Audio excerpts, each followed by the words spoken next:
persuades me is that Xi Jinping and his colleagues, whatever you think of them, can't be completely insane. And it would totally wreck the Chinese economy for all sorts of reasons, not just the withdrawal of investment and so on. But if you just think of a rather practical issue like insurance costs, the insurance costs of taking in imports or exports out, going through the Taiwan Straits, if there was sort of threatening or the threat of frightening, the insurance costs would make it impossible to do any business. So I hope I'm right in thinking that they've still got their marbles. I think that a greater worry is because the economy is starting to stutter and stammer. And the implicit bargain they had with people in China, with the ordinary citizens, was that if people kept out of politics, they could be sure that the economy would continue to grow and they could live their own lives reasonably easily. And that's stopping because the economy is not just plateauing, but probably now over the top. We seem to be entering a sort of age of dictators. Ben Wallace was on LBC earlier today, and he was saying that he was much more concerned about Putin in the short term than about Xi, and that after this fake election, Putin was going to be unchained a bit, and that we really have to start to increase defence spending quite fast in this country. I think that is probably true, at least until the war in Ukraine, when I talked about China and Russia. Well, I didn't talk about Russia very much. And people used to say to me sometimes, you talked a lot about China and the threat from China, both internal and external. Why haven't you said anything about Russia? And the easy response was, how many of you have got anything in the house made in Russia? Russia is, apart from energy, which is, of course, quite important, its economy is, I think, about the same size as Canada's, with all those people. And there are no exports from China which you'd be concerned about, except one or two rare earths, I suppose, energy, as I've said, and, the works of Tolstoy. But he's certainly a threat to a Europe which has been deluded, I think, about the state of the world. And while at one level criticizing Francis Fukuyama and what he said about the end of history, believing that the case for political and economic freedom had been made permanently, while pretending we didn't really believe that. We behaved as though it was true, and took the defence dividend, and at every time that we appeared to have drawn a red line with Russia, we backed away from it. We did that in Syria. We did that with the cyber attacks on Estonia in 2008. We did it over Georgia, and then we did it over Crimea. So if you were Putin, you'd think to yourself, they're chocolate soldiers. And he may be right, of course. It may be that we are on an edge where, as it were, the European Western civilization is beginning to teeter a bit in this age of electronic surveillance, this age of dictators. Well, I think there are two points which should be the basis for the way we approach Russia and other similar threats.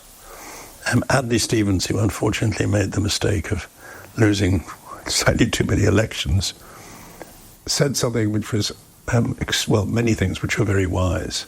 But he said at one time that in order to sustain our position, we not only have to fight for our values, we have to live up to them. And I think both those points are true. And I think we've gone a bit weak at the knees on both those things. But if you're talking about Britain spending now significantly more on defence, which I'd be enthusiastic about, I have to respond by saying, is there anything we shouldn't be spending more on? And I'm particularly, of course, concerned about higher education. Let me come on to contemporary politics here, because the Conservative Party, your party, is facing an election this year. The polling is terrible. And in some respects, what Tory MPs are asking themselves is, might this be 1992 again, when you were party chairman and John Major was the relatively unpopular Prime Minister, and you fought a campaign which surprised everybody and won the Conservatives the election. Is there any hope from your point of view that that's going to happen again? When asked about my experiences of being party chairman of the Conservative Party and what the relevance is to my views on things today. I make initially the very important point that I was chairman of the Conservative Party when there was one. And I think what we've seen over the years is the Conservative Party becoming more right-wing. As it becomes more right-wing, it becomes more populist. As it becomes more populist, it becomes more unpopular. And as it becomes more unpopular, it becomes more right-wing. And I think it's that what it does in the process is lose something which won John Major the election in '92, which is the most important attribute for a government, I think, the benefit of the doubt. I think by and large, people don't take all that much interest in politics and the finer points, and they don't expect governments to do very much. But they do think that if a government seems to be trying to do the right things, it deserves their support. And I think they thought that with John Major, and it was to some extent unfair to Neil Kinnock, who wouldn't have been a bad prime minister at the time, or John Smith before him. But John Major, in a gutsy way, convinced people that he was trying to do the right things and was a decent man. Do you think the Conservative Party now needs a period in opposition, perhaps quite a long period in opposition, to come to its senses? Well, I fear that's what it seems to be working sedulously to achieve. But there's one aspect to this which I'm going to bore people rigid by saying. I think it's going to be really difficult for the Conservative Party, or for British politics as a whole, to sustain the sort of reasonable debate which can lead to consensus and accommodation in all sorts of areas, whether you're talking about implementing the Dill-Notter report, or whether you're talking about making progress to establish some sort of labour market notions in the way we run the economy. What nobody is allowed to say is that Brexit was a bloody disaster. You hear politicians, even ones I quite respect, talking about the difficulties in the economy because of the war in Ukraine and the effect on oil prices, the effects on the economy of COVID.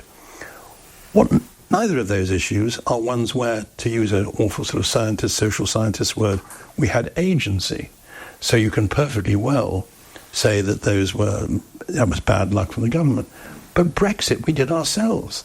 And it was the biggest disaster in British policymaking, I think, since the Second World War. Nobody in the Conservative Party will talk about that. Nobody in the Labour Party will talk about that. No, they're terrified of it. So if you're all obliged to take a vow of omerta on that, you're not allowed to talk about it because you're called a Ramona.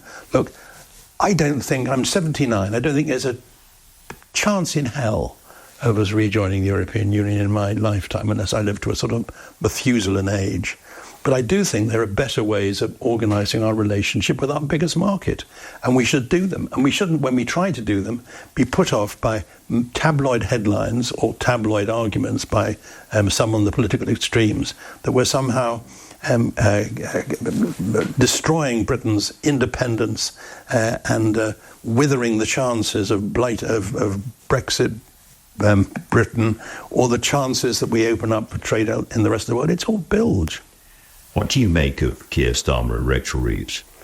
Well, the first thing I would say about them is they don't seem to me to be dangerous.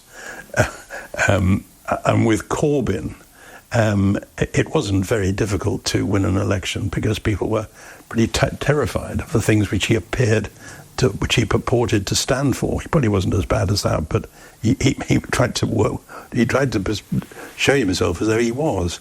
I don't think Starmer and Rachel Reeves are remotely dangerous. I think they've got the most awful problems to face if they win the election, which I suspect they probably will, because they've been put in a situation in which they won't have very much money to spend on anything.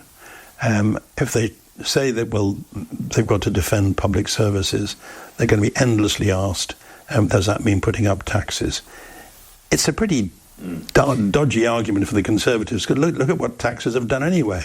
The book that's made most impact on me in the last year or so is one by Paul Johnson called Follow the Money, in which he catalogues with terrible accuracy what's actually gone wrong with the management of the economy. Could you see yourself supporting or voting for the Starmer Labour Party rather than the populist Conservative Party? Well, I'm in an easy position in answering that question because I can't vote.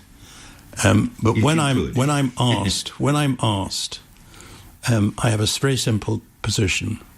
I couldn't vote for a candidate who'd been in favour of Brexit, because if you look at the impact of Brexit, not just on our economy but on our politics, the noxious, the toxic effect on our politics, the effect on things like our ability to stay in the United Kingdom, the effect on the credibility of politics, the effect on people's belief in politicians. If we look at all that, as well as the fact that it's probably knocked 5% off our GDP, if not more, according to some people. And I can't think of anything which a politician can do in 5 years in Parliament which would make up for that.